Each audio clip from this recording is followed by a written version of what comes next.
Good morning. I'm so glad to be here with this morning as we dig into this scripture, as we talk about what it means to have a balanced life as Christians.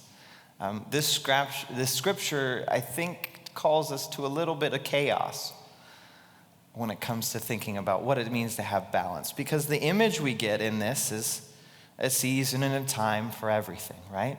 But it seems like there are so many scales. It's not that life is a scale of good or bad, but that there are many scales before us and they are at different degrees. Time for peace, a time for war, a time to hug, a time not to, a time to live, a time to die. There are so many different scales in our lives that we can be overwhelmed, especially when we think about what it means to have balance. I did not have balance this morning, I will confess, because apparently the train that is a little bit farther away from my house ate its Wheaties this morning, and its horn was the loudest I've ever heard in my entire life. At 6:30 in the morning, that's not an ideal way to greet the day, nor is it when the child that I live with, who's not even 2 yet, also is awoken by that train at 6:30 in the morning. Balance can be hard. It can be hard, and when we look at these scales, we can give in to despair, to be overwhelmed.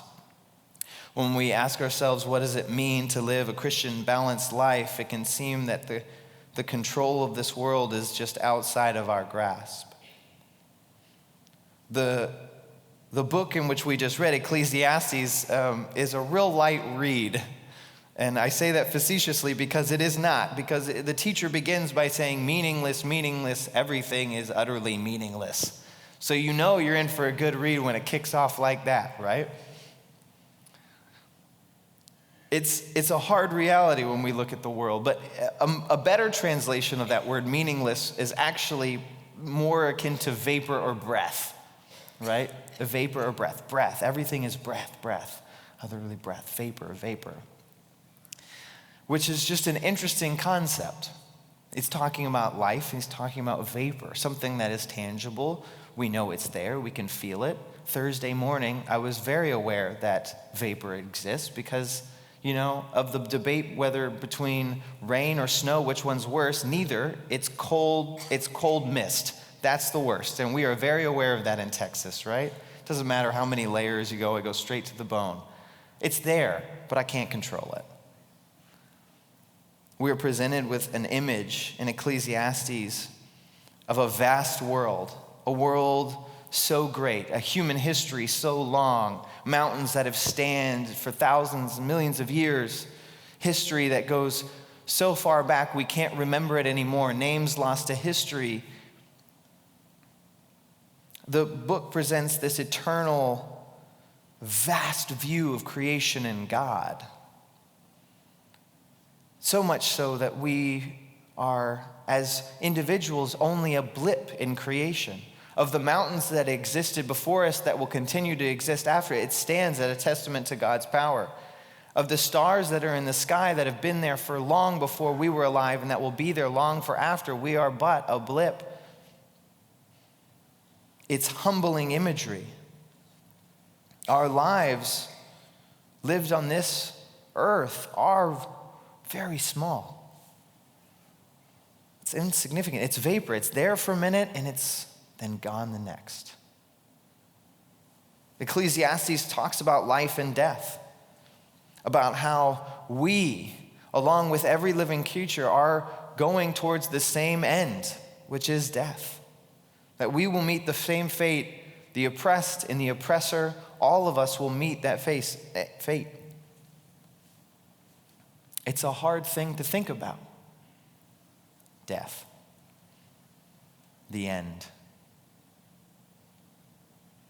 I encounter death pretty frequently in what I do as a pastor. I'm in the hospital, and I speak to people who are on death's door or who are just finding out that they're there.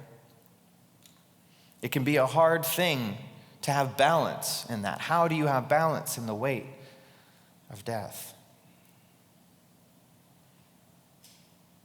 The scripture also points to the unfairness of life, that the wise go oppressed and the fool gains riches.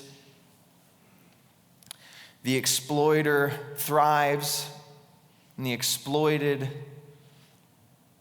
gets the short end of the stick. We don't control the family we were born to, the time in history we were born to, the country we were born to, the opportunities that come our way. Although we might take advantage of them, we are not in control of what comes our way as opportunity. Born into a time of wealth or poverty, we don't have control of these things. And in fact, even when we think we do, we don't. The powers that rule over us, although we might disagree, we cannot stop them. I am brought to this reality every time I try to change my phone bill. Right? Have you ever tried to change your cellular plan or dispute something on that? That is an overwhelming force that you cannot defeat. Along with your cable bill and your electrical bill and your taxes. Right? If I started trying to fight every little thing that I felt was exploiting me in life, I'd be a pretty miserable person. Life is out of our control. These things are hard to grasp. We experience them now. I remember as a child visiting the Grand Canyon and Yellowstone National Park. I had the privilege of seeing a lot of the United States as a kid, and in the face of these vast, overwhelming realities, there were two things that I felt in that kind of childhood innocence. The first was adventure, the call to adventure, the call to explore the cracks and discover the plants that I had not seen and the animals that maybe no one had ever seen. And in the face of the vastness, just the joy of knowing that my exploring could go on forever. And the other thing I felt was small, but not in an anxiety-inducing way, but almost in a reverent way. Looking across these vast views and the beauty that behold me, I felt a part of something much bigger, much grander than just my life. I thought of the many people that had stood there before me, looking at the same view, and the people who would stand in the same place. Me trying to think of a way to leave my mark, to let the world know that I was here and I saw this. Life is like smoke or vapor or breath. We're here for a minute, gone the next. We can't control it. And many times it feels the vastness of our life. When we look at it in the vastness of creation, it's just a haze or a fog. So what does it mean to have balance in the midst of this? To control the uncontrollable? How do we have balance if we cannot change the scales of life? That is then the question. If we are brought to this humbling reality that we have no control over this world, how then do we have peace? How then do we have balance? In the end of Ecclesiastes, it says this: "Now that all has been heard, here is the conclusion of the matter. Fear God and keep his commandments, for this is the duty of all mankind. For God will bring every deed into judgment, including every hidden thing, whether it is good or evil." The conclusion of Ecclesiastes is not to give in to despair, not to give in to escapism, to distraction.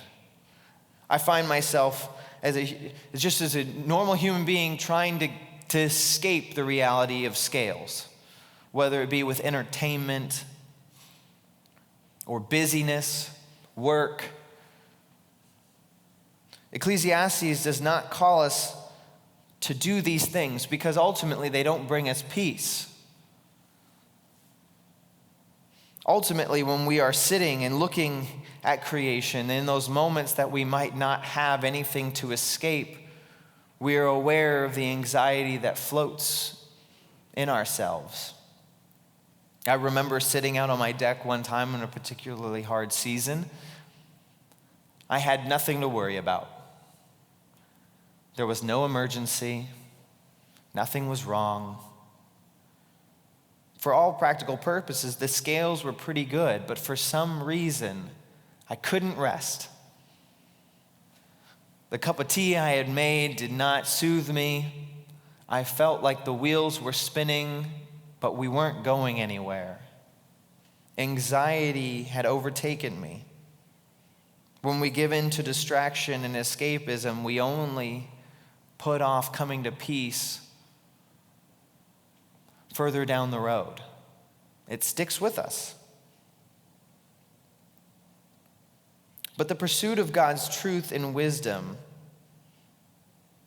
is the pursuit of peace, of balance. In the face of the vastness of creation and the eternity of God, the God who holds all of human history in his hands simultaneously, who is everywhere and everywhere at the same time, all time. That vastness. In that vastness, God chose to love you as an individual. He chose to care about your life in the face of creation. In the sting of death, in the fear of death, God chose to meet us with life, with love, with deliverance. And in the face of the injustice that plagues our world, the injustice God is so determined and will defeat, God will bring to justice in the end, as we read in this scripture and in many others, that in the end justice will be given and restored, that anything we might encounter, the oppressing forces of this world will be brought to justice, and we will live in harmony for eternity. In the face of all these things that make us humble, God has spoken love into our hearts and our lives. And he has done this that we might enjoy his creation, to enjoy it to the fullness. God, from the very beginning, he said he created his creation good.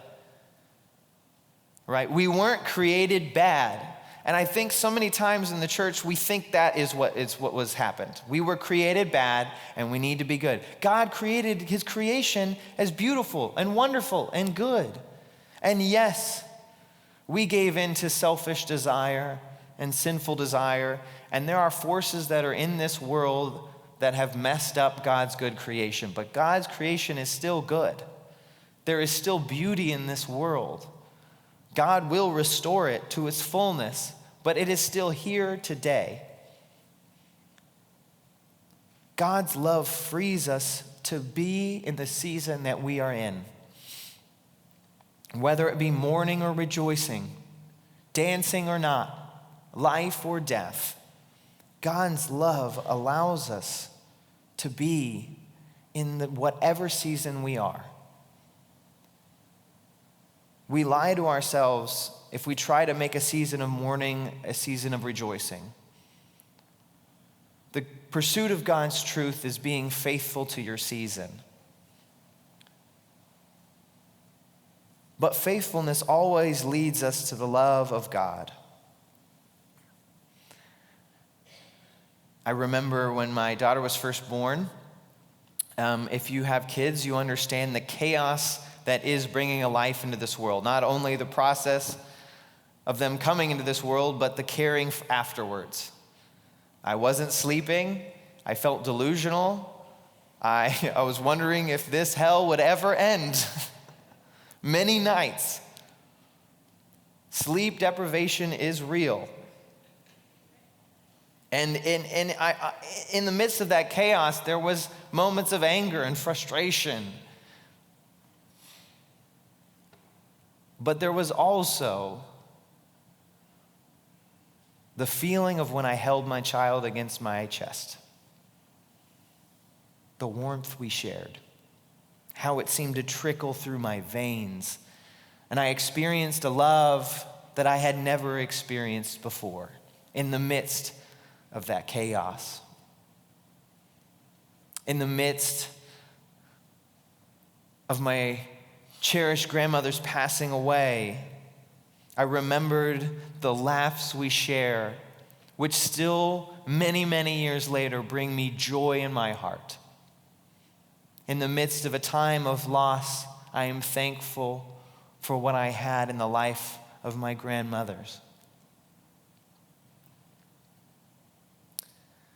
It's a love that my daughter will never get to experience, but it is something I got to cherish, that I cherish in my life. It may be forgotten in time, but it is mine. It is my precious gift. And my daughter will experience the precious gift of her grandmother's loving her. A love that I won't get to experience from them. A love that I won't get to fully understand the way that my daughter does with them. That's hers. That's her gift. That's her beautiful gift from God in this world. The pursuit of God's wisdom, following God's commands, reading His Word, bringing ourselves back to who God is and who He calls us to be, frees us to enjoy the beauty of life. Many times in Ecclesiastes, it calls us to just enjoy food and the drink we have, to enjoy the taste of a home-cooked meal, to enjoy the presence of a dear friend or family. To have balance in this world does not mean to control it. It means pursuing God's wisdom so that we may have peace in the midst of it. Life may be unfair. It may be overwhelming. And it may end in death, but all of those things have been spoken into by love from God. If we pursue God in those seasons, whatever they may be, if we read His Word and we discuss and we live together in community as He calls us to, we'll be led to places of peace that pass all understanding. Although our scales may be in different places, constantly moving and fluxing, we have balance because we know the eternal truth of God, that He created us, He loves us, and we will be with Him forever. Would you pray with me?